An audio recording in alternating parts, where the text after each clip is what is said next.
It's a good shot, right? Or do you think it should be more like that? Because most of the time, people are probably going to stand like. Yeah.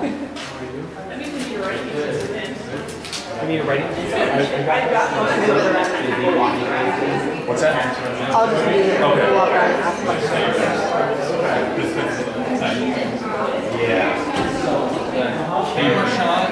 See the like the box outlines. That's your boundary. And then stay between the circle door.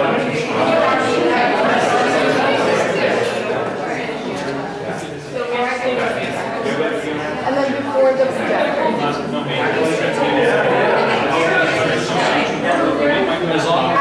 I'll kind of follow you.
I think we.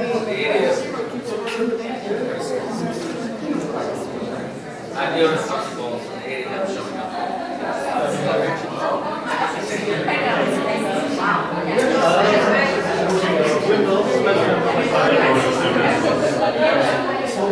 Okay, we've got a packed program, so I think we're going to go ahead and get started. Are we rolling? Yep.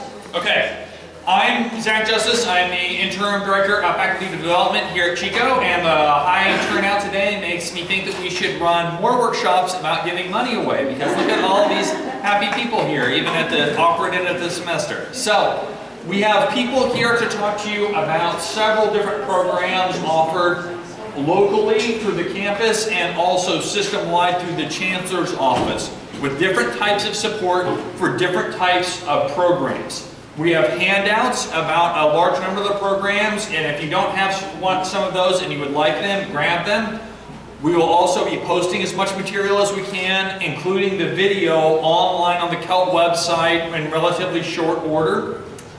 How the format of this is that we have 4 different people who will talk about different programs that they have some sort of overview role with. Right after they talk, if you have any sort of like quick burning questions, maybe a procedural thing, something like that, absolutely ask it right then. But after everybody's done, and I've asked most people to keep their talks at around 5 minutes, after people are done, then we're going to ask all 4 of them to come back up so that in case you have questions that more than one person might have an answer to. Are we all clear on that? Okay, awesome. The first person here to give away free money is Ben. Well, it's not free, but as you can probably, well, Zach is all sunshine and roses and things like that. You actually do have to do some work. My name is Ben Seipel. I am a faculty member in the School of Education, and I do some technology work as well. I've been working on this, and I know I need to get over in front of the camera here, so I'll do that. And I have some slides to show with my presentation today. My area of funding is through the Chancellor's Office. It's called Quality Assurance. It's a program that's through all CSU campuses, to various degrees. And there's funding for both faculty members and faculty mentors, and there's several of those people in the audience today. But I'll highlight those people in a moment. And what this program is really looking at is creating quality online insurance, quality online learning and teaching. So let me get this right in print. There we go. But to help understand how this works, I have a little activity for you. On your table, you have a list of about 21 items. And you're going to have to share. I didn't turn off enough for everybody. You can bring one back. Or you can look up at the screen here. They're the same items. And there's some scratch paper there on your table. You can use that, or you can use your own paper. And what I want you to do is to categorize those 21 items into 2 or more categories. It's really up to you. Take 2 minutes, do it really quickly, and categorize those items into 2 or more categories. You might want to write them down. Zach has a stopwatch, so we're on the time meeting here.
no pressure. 5, 4. The money only goes to the person who gets it right. Okay, let's see how you did. So before I show you the real answer, I want you to think about how you classify this. So I said I'm in education. This is my other degree in ugly dolls. How many of you know what an ugly doll is?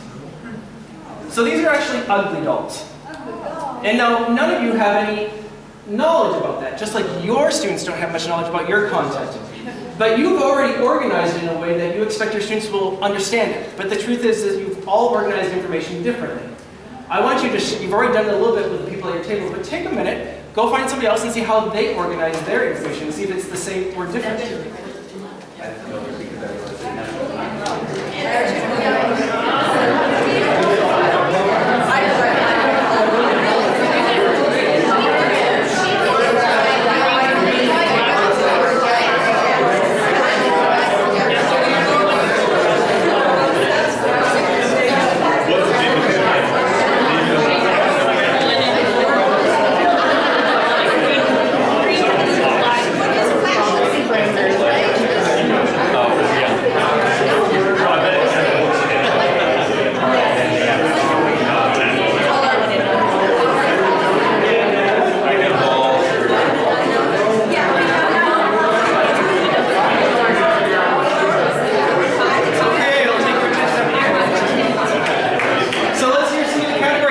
Laura, what was the category that you had? How did you classify?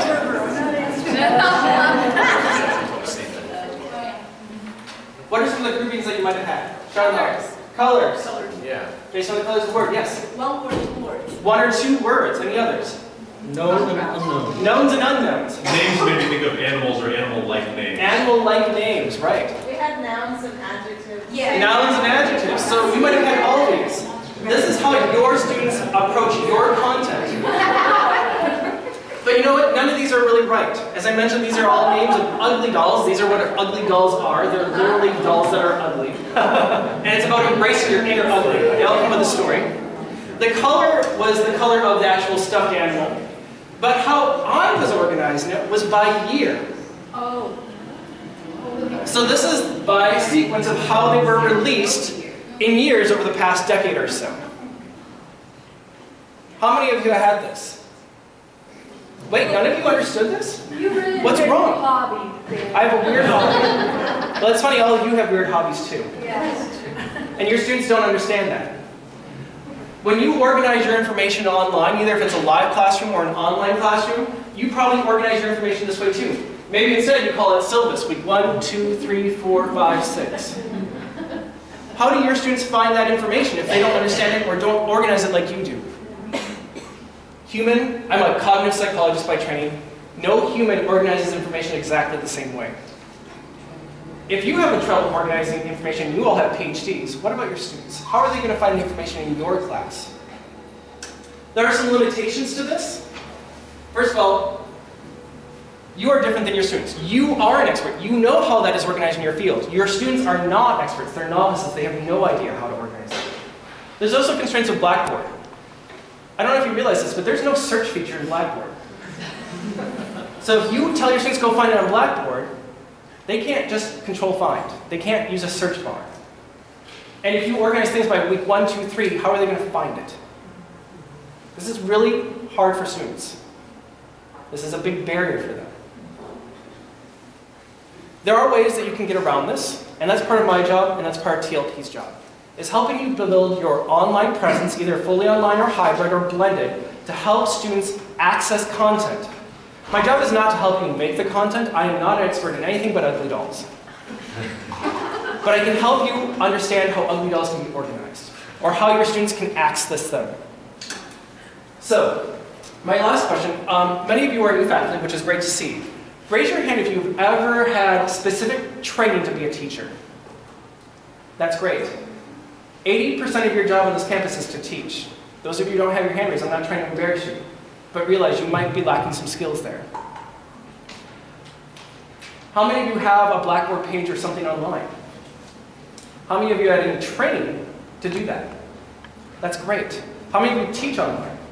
How many of you have ever taken an online class? Oh, that's fantastic. I'd love to see that. There are skills that come with taking classes and getting training. I have money from the Chancellor's Office to help you with that, and along with TLP. So I encourage you to contact me to get some of that help, even if it's with your Blackboard page, TLP or myself can help you with that. So I'm going to hand out a sheet that has some information about my program, the Quality Online Learning and Teaching Program. It has the answer key, which is just dumb. You don't even have to pay attention to that. But you can look at some of the things that are available for you, how we can help you. And on the back side of this is a whole sheet of information from Zach and his colleagues about funding from the Chancellor's Office. While I'm handing this around, are there any specific questions that you might have? Where can I get a degree in upscale? Yeah, you can come to me. I'll even put that in my bank one. Other questions? Okay, thank you for your time and patience and allowing me to do something silly with you at the end of the semester. So what's the funding for? The funding is to help you develop your online courses or hybrid. But I would even be happy to meet with you to develop your Blackboard page. Yeah, I try to make the folder relevant. I have a serious question. I'm sorry. Yes. Another question. Yes. Now, is this the same? Can I hear her question, please? Thank you. Is this the same thing that's offered? Remember, in the summer they would sometimes offer. You could sign up for. Academy eLearn. Yes. It is related, and I have a segment in that program, but that is really through TLP, and Laura's going to speak on that in about 20 minutes, I think. Oh, okay. 15. So it's not. It's related, but it's separate. Under the same umbrella. Under the same umbrella. Course redesign. Okay, thank you very much. Okay. Okay, zero transition time. I'm Kate McCarthy. I'm faculty in comparative religion. Last year I was in Zach's role, and I'm just going to speak from my experience working with the Chancellor's Office grants last year. So if you look on the other side of the handout that Ben gave you, these are the programs I want to call your attention to. And there are folks in the room who have already received some of these grants, so you've got some insider info. Yes? Are there any more handouts? I don't know. I read out so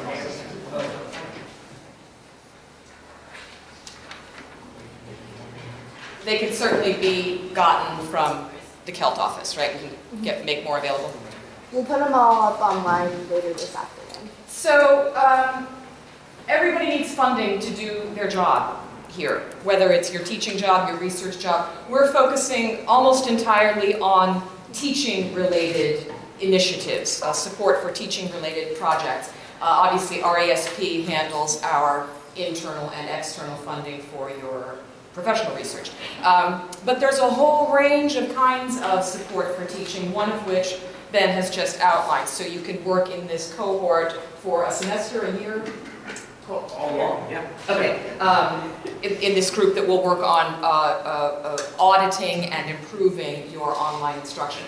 The Chancellor's Office grants that are on the back are a different sort, not limited to online learning. And these have their origin in the Chancellor's Office's concern to move students through bottleneck courses, which are defined as high enrollment, low success courses. So very high DFW, grades of D and F or withdrawal, but a lot of pent-up need for students to get through these to complete their degrees.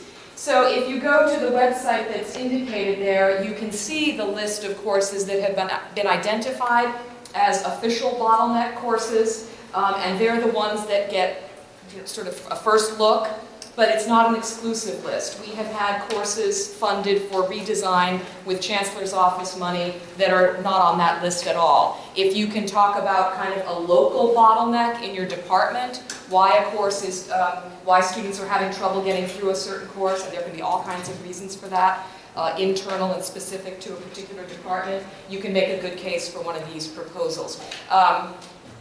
They are organized into several different categories that are listed here. Promising practices and proven practices are the two big headings. So a promising practice is just an enterprising faculty member who says, I've got a problematic course and I have an idea for how to fix it, but I need money to do that. Maybe I need equipment, maybe I need student assistance, maybe I need a course release to take some time to figure it out. That's the promising model. The proven model is people who have done that and it worked and they've got data to show that they improved the success of the course. They will then lead a cohort of people system-wide who are working on a similar kind of problem and think that model might be suitable. So the lead faculty for those proven course redesign grants have already been selected, and now they are looking for faculty to adopt those models, faculty who might want to join those cohorts and work on adapting and adopting that model for their own program. So you would be led, presumably, by a colleague from probably another campus. Okay, so that's proven adopting. Promising is, again, your own initiative. I got a problem course, I have an idea, I want to fix it. The great thing about these is that it is not our money. This is Long Beach money, this is Chancellor's office money, and we want to spend as much of it as we possibly can. And there's a lot of it, and it should come to Chico in copious amounts. So, can I just say again, there's a lot of it. We have been very successful in getting these grants, so reach for these if you have any interest at all. A sort of idiosyncratic thing about these grants is that you do not submit the application. Every campus, every one of the 23 CSU campuses has a designated campus coordinator for course redesign with technology. It's Zach, by virtue of his being in this role this year. So Zach is the one who will submit these proposals. They go through him. We are planning for this year, prior to the deadline of these grants, to have an opportunity to develop these proposals collectively and efficiently. So look for invitations to a workshop where we will bring you together. Hopefully we will have seen a draft or an idea of your proposal, but we hope that at the end of that workshop, Zach will be ready to hit send on these proposals. It'll be a working session and you can get through them together. But I think you're open to initial inquiries at this point, right? Absolutely. This is, as Kate said, this is an extremely high priority because these are dollars from somewhere else that we would like to spend here. And it's been made clear to me by the folks that run these programs at the Chancellor's office, they have yet to hit the cap on the amount of money that they've spent across the campuses. So if you have your best bad idea, bring it to us. Yeah, I mean, Any required format or length for the it's an online submission with fill-in boxes. Oh, okay. So that's why it's kind of clunky that he has to do it. But those questions can be made. The way I did it last year is I made those questions available and people did a draft and then we kind of worked it together. And is the website? At the very top. Oh, the very top. Yeah. Okay, great. Thank you. Other kinds of grants available from the Chancellor's office. This is the 4th year of these programs, these course redesign with technology, and that with technology is, you know, it's got an asterisk by it. These can be blended courses. They can be courses that are using a wide range of kinds of technology. It's not only about online instruction. Can I add something real quick? Yeah, If you use Blackboard, you qualify. that's technology. Yeah. But this is the 4th year, and so new this year is this category that you see at the bottom of the first column, sustaining success. So I think we've all had the experience of getting a startup grant for something, and you do something really exciting, and then it fails because you can't sustain it, because you don't have the resources. So they're hip to that, and they're now offering some funding to sustain a second round of a successful project. So you can be looking forward. Maybe Hadil Mustafa here, who has one of these, promising or proven adopting? Adopting, right. So she might look for a sustaining grant in an upcoming year. And then virtual labs. I have to say I didn't work with any of these, so I would be reading to you the information on this website. I don't know, from the we pasted from the website, I don't know much more about that. That's all. What else? What questions can I answer for you? Yes? Is it all grad or what about grad classes? I think it's everything. Yeah, I think that it would be an uphill battle to probably get something through at the graduate level. Yes. And is there a list somewhere if we wanted to be an adopting faculty to know what proven course redesigns are out Yeah, are those there? on there? Yeah, no, the close of the applications for the proven leads was earlier this week. And so those applications are in at the chancellor's office, they'll review those, and then they'll create what amounts to a menu. And that menu will be available in advance of the RFP for the proven adopting coming out. But it'll be available on that website. So then we might find something that's a match for one of our Exactly. courses. Absolutely. And that work with that lead faculty. Yes. Yeah. And we don't have to have done our own promising. No, or no, anything. no. This is No. separate. That can be a first First round. round. Yeah. I will say the turnaround between the release of the RFP and the deadline is quick. So be looking for information coming from faculty development, announcing these RFPs and announcing that workshop for generating these proposals. Thank you.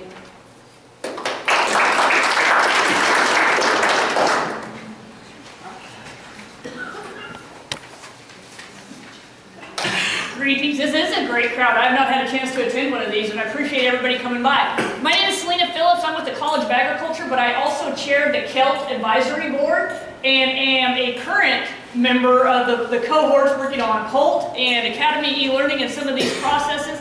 And they are extremely beneficial if you're looking at ways to improve instruction and course design and those types of things, and I would encourage you to consider a lot of these. We have a couple of opportunities through KELT funding, some scholarships and potentially course buyout for different opportunities.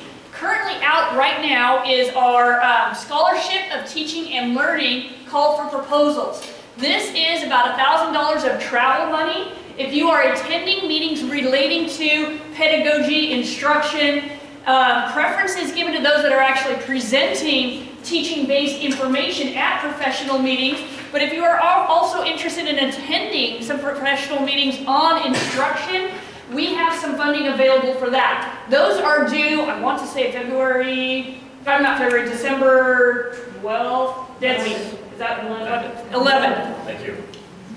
It's coming up next week. And so we hope to be notifying those awardees probably right at the beginning of the semester or during the break at some point in time about those proposals. They won't take too long to review. In the spring, immediately at the beginning of the semester, we are also going to have our second grant opportunity that KELT does. So the first one is for travel dollars, the Scholarship of Teaching and Learning. The second one is learning enhancement grants.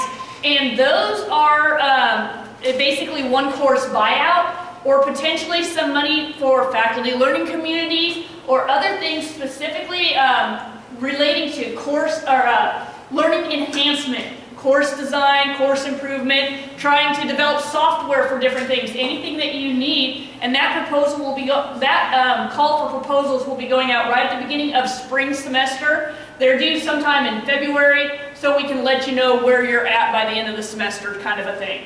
Those are the two major opportunities that KELT has coming up. One is now, one will be in the spring semester. Any questions? Kate? If I want to go to a conference and have KELT support it, does it have to be a pedagogy conference, or can it be my professional conference and I'm going to a pedagogy track? That is a great question. It can be a professional conference with a pedagogy track. Because, for example, if I attend my animal science meetings, they have teaching and instruction tracks within that professional meeting. Any other questions? Can I add Yes. just two things? Please do. So on the Scholarship of Teaching and Learning things right now, a lot of people don't think that what they're doing qualifies for that, but think about it this way. If you're going to a conference to present a paper, and obviously we're at an institution built on the teacher-scholar model, then your scholarship is directly related to your proficiency as a teacher and your currency in the discipline. So if you can put together an application that says, I'm traveling to a conference to present this paper to advance my research, and I will also be attending these meetings related to pedagogy while I'm at the conference, you got yourself a good quality application for Scholarship of Learning and Teaching. The other thing is a quick point of differentiation between the learning enhancement grants from CELT and then the Chancellor's Office programs. The Chancellor's Office programs are really geared towards, like Kate said, those bottleneck courses. Learning enhancement grants you can get for a much wider range of changes that you would like to implement in and out of the classroom. So you don't have to be in a course with a high DWF rate in order to qualify for a learning enhancement grant. In fact, you can use it for something that's almost entirely exploratory. Wide open. Yes, ma'am. Can you apply for those if you're a lecturer? Yes. Absolutely. Absolutely. If you teach a class here at Chico State, you're eligible. Everything that we're talking about today, you are 100% eligible for, whether you are a lecturer, a tenured faculty member, or a tenure track faculty member. One more thing, I guess I forgot to say what a high DMW rate is. Can you speak to that? Yeah, the Chancellor's Office technical line for that is 18% or higher. In practice, it's 15% or higher. Can you explain what DWF stands for? Yeah, DWF rates, those are repeatable grades. Within a system, like every time a student fails a class, that's a cost, right? Because then they have to retake that class in order to get a degree. So, a student retaking a class, for whatever reason, is sort of like written off as a loss by the Chancellor's Office. So we target those courses where students are earning Ds, earning Fs, or they are withdrawing, and then we improve those rates, and then that saves the Chancellor's Office money. We're mainly interested in it because those things are usually associated with then students being more successful and learning more in those classes. So it fits their need, and then it usually fits our need as well.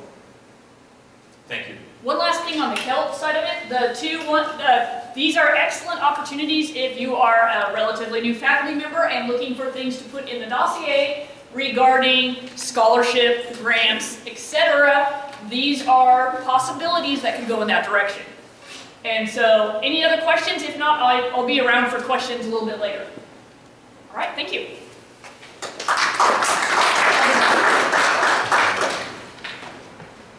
Hi, Laura Cedarberg. I manage our technology and learning program. Anybody not know what TLP is?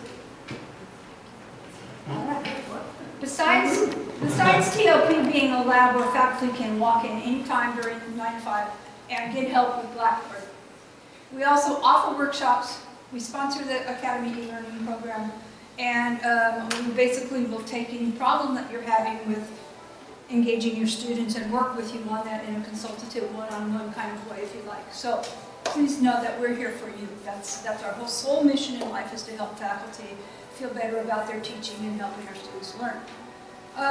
Music is playing, that's kind of nice. That's no one's phone?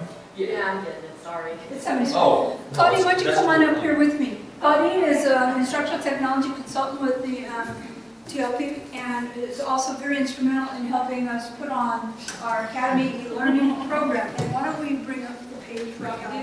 Yeah, for Academy e-learning. I know that there was questions about it already today. Our Academy e-learning program was started with Provost Sandra Flake 8 years ago on this campus, and we have been successful and put on another one every June for these last 8 years. But the Chancellor's Office has taken note of that, and now they've come up with all these other great programs, proven courses, promising courses, and their own academies that they're doing. So Chico started it, and we started it because you guys had a fire in your belly for wanting to get together and talk about how to improve things that you're doing teaching-wise, whether it involved technology or not. We called it e-learning because there was an element of electronic something involved there, and it just kind of stuck. But it isn't necessarily about the technology, it's more about the pedagogy, but it's certainly infusing the two to help solve a problem. It could be any kind of problem that you want to bring to it. Each year that we offer this in the month of June, it's for 3 solid weeks in a row, which is a lot of time commitment for you guys, but it also puts you together with folks across campus that you don't normally get a chance to meet. Our website will tell you a lot about the program. However, I got to promise you it's not currently right up to date, and it needs work. So if you find it looking and sounding just a little bit old, it probably is. But we're coming out with our new call for people to participate, in our June Academy e-learning this coming 2016. And we're working on that proposal application right now. And anybody else want to share with me the direction we're going with the theme? Well, the theme this year is on curiosity. But That's enough. That's enough. okay, I want to get you better. but within that, really the focus is course redesign or taking a new course and focusing on developing it.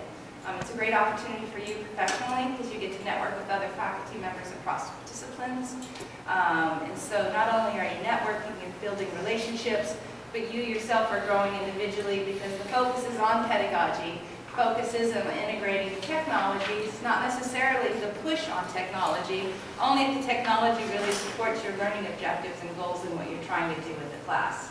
And TLP gets associated with Blackboard Learn a lot, because that's our shop, but we do a lot more than just Blackboard Learn. You know, we do support a wide range of learning technology tools, but our job is working with you as a faculty member and making sure and helping you improve your classes, helping you find new ways of engaging your students. And so we're all about pedagogy, course redesign, and yeah, we are experts in these technologies, but our first hat is as instructional designers and really working with you and making sure that what it is you're trying to do, what's your end game with your students and what you're wanting them to do, and really helping you craft that so that one, you're successful and have the tools that you need, but then also your students are engaged differently and might be successful in other wide ranges by the use of these different type of technologies.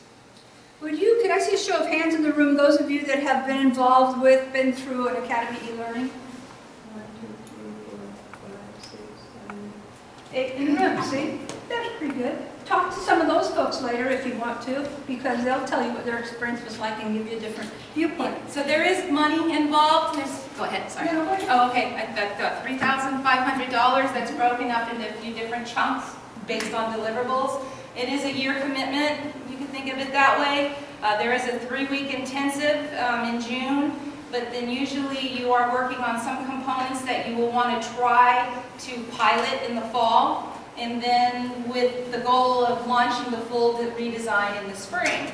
So it isn't you are doing this training in the summer and then you have to launch in fall. You have some time, and the idea is during that time you're working with TLP, one of the instructional technology consultants, in making sure, because you're going to be exposed to a lot of different ideas, a lot of different tools, and it might be overwhelming, and our goal is to try to focus us back in on the learning objectives, the goal of the redesign, what we're trying to accomplish, so that you're successful and feel successful with this and not feeling overwhelmed.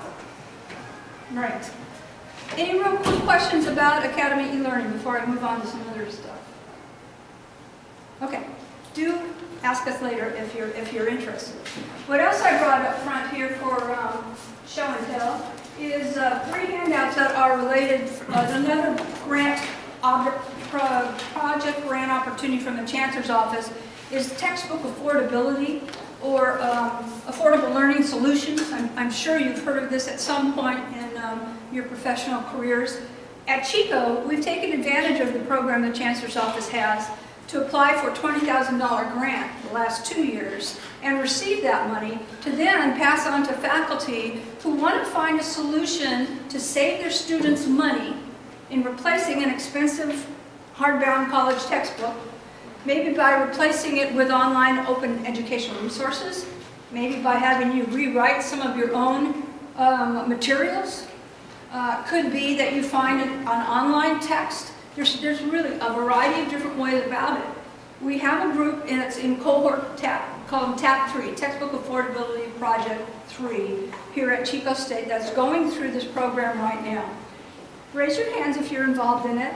Well, there's 2, 3 people here. Anyway, it's really a great way to look at how you can save students money and at the same time freshen up the resources that you're using for your classes. Yeah, definitely, because we all know how expensive textbooks are these days, and students are spending $400 to $600 on materials per class.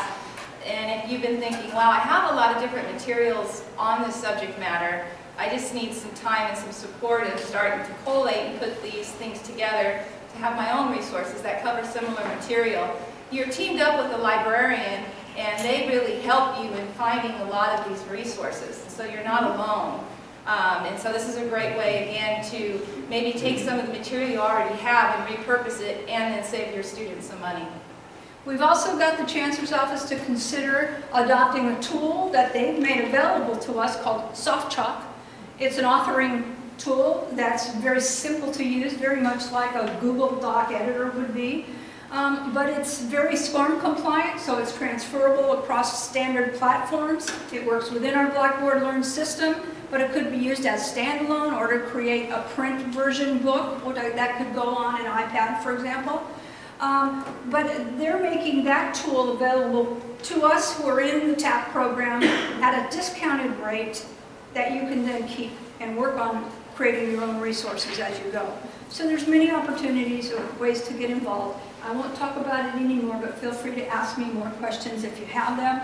And just know that besides our Academy e-learning program, we do anything that comes up that you might have of interest down in the basement of Miriam Library with our TLP group, and Definitely. we welcome any suggestions. Department trainings. Yeah, anything that would help you all out. Thanks very much. If I could, actually, if you two could come back, I want to get everybody back up front so that then if people have questions like, hey, I have a course with a problem and I'm not sure which one of you I'm going to go to for money to help solve this problem. But now's your time for questions that may be for anybody individually that may have come to mind, or that may have popped up and you're not sure who to ask.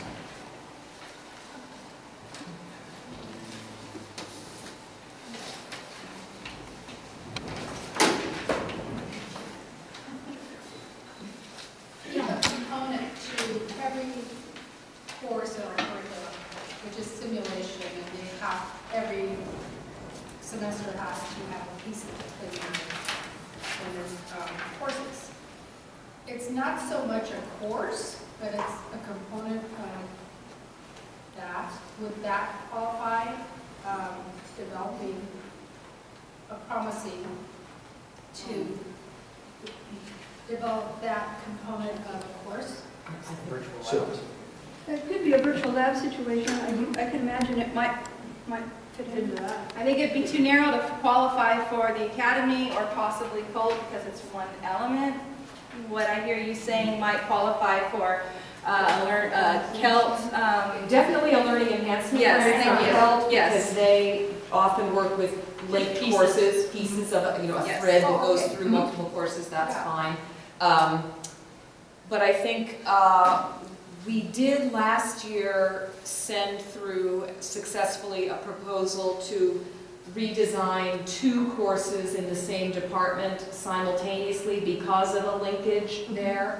But I believe that went in as 2 proposals. If it's something that goes through 6 or 8 courses, I don't know whether we'd have to investigate whether that would work with a CO grant or not. But there's more money there than there is in the CELT grants. But follow up with me and we'll find out if that's something that we can get funding for. They're interested in simulations. That's one of the innovations that they are interested in cultivating across the campuses. And similar to that is what is the potential for cross-campus, like within nursing, they're, being able to do that, comparing what somebody else is doing on another campus, or are we only looking at, campus-specific things? Well, Chancellor's program, that is across the systems. With the Academy program, that is within the campus. But then you would be cross-pollinated with other departments on campus. I was just jumping on the Chancellor's website because I'm not as familiar with that funding opportunity. And there's a whole list, like I was looking at the virtual labs as well because I wanted to get into game simulation stuff. But looking at the virtual labs, there is every subject to ag. All the other ones are there, but I think I saw nursing and stuff like that. And you can see their projects and what they're working on. I think to develop it if you want to be part of that. Yeah, Some good ideas. The proven adopting model is working cross campus. But I do encourage you to go on that Chancellor's Office Course Redesign website, because one of the requirements of the grant is that you produce what they call an e-portfolio, which is really a poster about your course redesign, so you can get a quick at-a-glance of all the projects that have been funded and learn what kinds of things people are doing. Even if you never apply, it's just some interesting stuff to check out. Yes. That travel money, I'm not sure if I'm right or not, but I think it's only available for a very short period of time, which some conferences are not happening at that time of the year. Oh. The Scholarship of Teaching and Learning, actually, it is for this, that's a good point, I meant to mention that. The going to a meeting, the Scholarship of Teaching and Learning Travel Award, you can use it retroactively to reimburse yourself if you've kept all your receipts and everything from travel for this academic year. So if you've traveled to meetings last September, or this last September, you could apply and say that I've done this is what I did, and you can actually apply for retroactive reimbursement is what it would be. It goes into essentially the college's professional development, and you would be able to be reimbursed if you've already traveled. And up through June 30th? June 30th is this fiscal year. Yeah. So even back to August? Yeah, even back to August, and actually July. August, yeah. So it's a fiscal year? Yes. But not for later, not for after June. It's not available for. Not for after June, you apply the next year. Yeah.